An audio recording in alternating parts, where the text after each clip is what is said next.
Μπρατούχα, τελειώνουν τα σπόρια. Υπομονή, μπρατούχα, σε 5 λεπτά βγαίνουν τα φρέσκα. Όπα.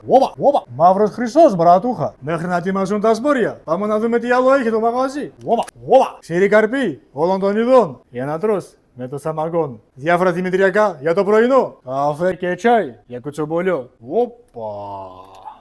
Ξέρεις τι είναι αυτό, μπρατούχα?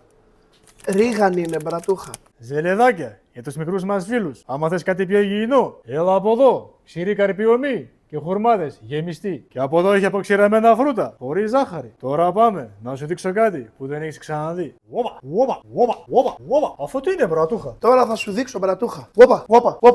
Όπα. Μπρατούχα, αυτό είναι 100% φυστικό βούτυρο, ζεστό. Αου, φρέσκο πράγμα, μπρατούχα. Μπρατούχα, τα σπόρια είναι έτοιμα. Πάμε. Αου, μπρατούχα.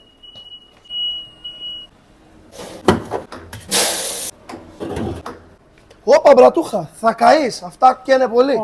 Αλλά επειδή ξέρω ότι θα έρθεις, σου έψησα άλλα. Αυτά είναι για σήμερα. Αύριο άλλα.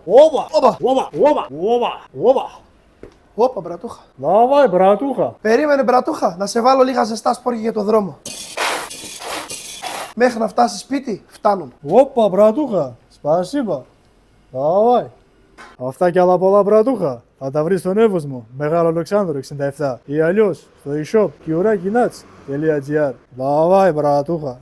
Τα λέμε. Давай. Όπα. Το σκαρπίνι, μπρατούχα. Το λάστιχο. Επίσης, εδώ με το μεγάλο αδερφό έχουμε να σας πούμε: μην ξεχάσεις ποτέ στη ζωή σου να κάνεις ένα φίλο σου στο Instagram και μπες στο διαγωνισμό για τους ξηρούς καρπούς της εβδομάδας τζάμπα. Δεύτερο, επίσης, μην ξεχάσεις ότι όλα αυτά τα προϊόντα που δείχνουμε μπορεί να έρθουν στην πόρτα σου από το www.skiurakinac.gr. Ο Σκύρος θα στα φέρει σπίτι σου.